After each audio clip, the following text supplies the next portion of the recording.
All right, starting day 2, we have water pump removed. Timing, the front timing gear chain is off as well. That's where the water pump went.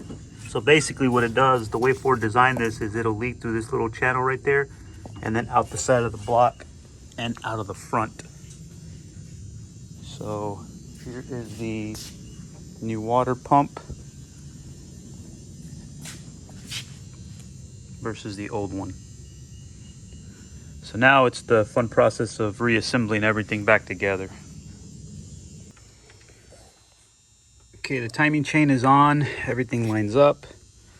We marked everything before we took it off so we know our timing is right. That lined up down there at the bottom, the little pink tab on the chain with a dot. So now this is pretty cool. We're gonna pull the grenade pin.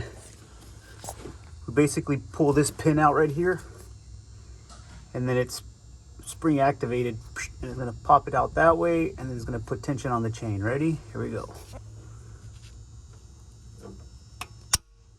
Boom, there we are, we're set. Cool, so the timing chain is all done. Now we gotta clean up the front cover, put the front cover on and start reassembling the side and then we'll go from there. Okay, so what we're gonna do next is before we put the timing cover, which I've already cleaned, it's nice and clean compared to what it was. Before we put all the bolts back on, it's a good practice to just clean them all up.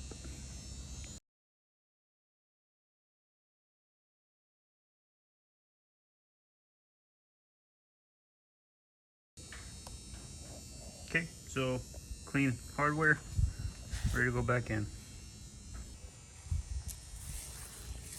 Okay, so we have the cover all buttoned up.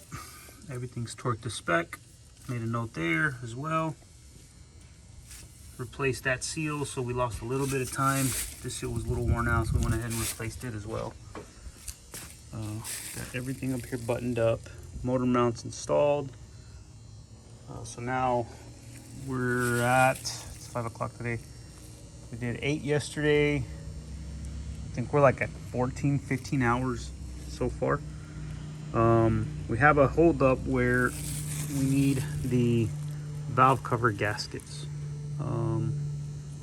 So those won't get here till Tuesday. And then from here, from this point, we're probably another 2 to 3 hours. So I'm gonna peg this job at 16, 17 hours. We're like at 14 or 15 right now to this point. What a task.